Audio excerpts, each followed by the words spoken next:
To the point programme में आप सभी लोगों का स्वागत है। और आज का टॉपिक है यूएनएसडीजी इंडेक्स 2026। हाल ही में जारी हुआ है United Nations SDG index. India ने इस इंडेक्स में अपनी क्या रैंकिंग हासिल की है, तो सबसे बेस्ट रैंकिंग आज तक हासिल कर पाई और 167 देशों में 94वां स्थान इंडिया का आया है। कौन सा? 94वां। 167 में से 94वें नंबर पे हम लोग हैं इस वक्त, और ये हमारी आज तक की बेस्ट रैंकिंग है। यानी हम हमेशा 94 से हमेशा पीछे ही रहे। इस बार पहली बार ऐसा हुआ कि 94 पे पहुंच पाए हम एसडीजी इंडेक्स में, जो कि यूनाइटेड नेशंस के द्वारा जारी किया जाता है साहब। पिछली साल जो भारत की रैंकिंग थी यानी 2025 में, वो 99वीं थी। यानी हम लोग इस साल 94 पे हैं और पिछली बार कितने पे थे? 99 पे। तो 5 रैंक का हमें सुधार देखने को मिला साहब। अगर बात की जाए दोस्तों इंडिया के स्कोर की, जो इस बार रैंकिंग जारी हुई है 2026 में, उसमें इंडिया का स्कोर है 68.3। 100 में से हर साल स्कोर दिया जाता है और इंडिया का स्कोर इस बार कितना रहा है? 68.3। और आपको जान के बड़ी हैरानी होगी कि इतनी अच्छी स्कोर और रैंकिंग लाने के बावजूद, मतलब इंडिया का बेस्ट स्कोर होने के बावजूद भी, इंडिया केवल और केवल अपने कुल लक्ष्यों का केवल और केवल 33.33% हिस्सा ही हासिल कर पाया। इसका मतलब ये है कि जो रिपोर्ट जारी हुई है वो ये कह रही है कि आपकी रैंकिंग चाहे अच्छी आए चाहे बुरी आए, लेकिन रियलिटी ये है साहब कि आप एसडीजी प्राप्त करने में अभी मात्र 33% ही कामयाब हो पाए हो साहब। 33.33%। ओके। और इंडिया की हालत इतनी गंभीर है कि इंडिया भूटान, मालदीव और नेपाल और श्रीलंका से भी पीछे है इस वक्त। पाकिस्तान से थोड़ा सा आगे है, लेकिन हमारे कंपैरिजन सिर्फ पाकिस्तान से थोड़े नहीं होना चाहिए। हमारा कंपैरिजन तो होना चाहिए साहब अच्छे अच्छे देशों से। लेकिन हमारे देश की मीडिया तो पाकिस्तान से कंपैरिजन करती रहती है ना? कंचना जी करती रहती हैं।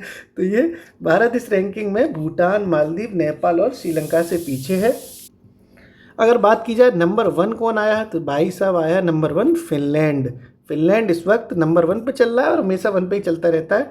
पाकिस्तान की रैंकिंग जो है अभी 131वीं है। तो आप थोड़ा सा खुश हो सकते हो कि देखो हम पाकिस्तान से आगे हैं, लेकिन भाई साहब हम नेपाल जैसे देशों से पीछे हैं। कितनी शर्म की बात है ये। ठीक है। अब हम बात करते हैं दोस्तों सतत विकास लक्ष्यों के बारे में। ये क्या होता है? SDG, sustainable development goals. तो ऐसा हुआ था, बात है 2015 की। 2015 में संयुक्त राष्ट्र संघ ने यह घोषणा की कि हम पूरी दुनिया में 17 वैश्विक लक्ष्य हासिल करेंगे साहब। कब की घोषणा? 2015 में। कितने लक्ष्यों के लिए? 17 टारगेट्स बनाए गए, 17 वैश्विक लक्ष्य बनाए गए। और जिन्हें प्राप्त करने के लिए जो लक्ष्य रखा गया वो रखा गया कि हम 2030 तक इन लक्ष्यों को प्राप्त करेंगे। यानी घोषणा हुई है 2015 में और प्राप्त करने का लक्ष्य है 2030। और टोटल 17 लक्ष्य रखे गए थे। किसके द्वारा? संयुक्त राष्ट्र संघ के द्वारा। ठीक है साहब। और ये क्योंकि 2030 तक इन्हें हासिल करना था, इसीलिए इन्हें एजेंडा 2030 भी कहा जाता है।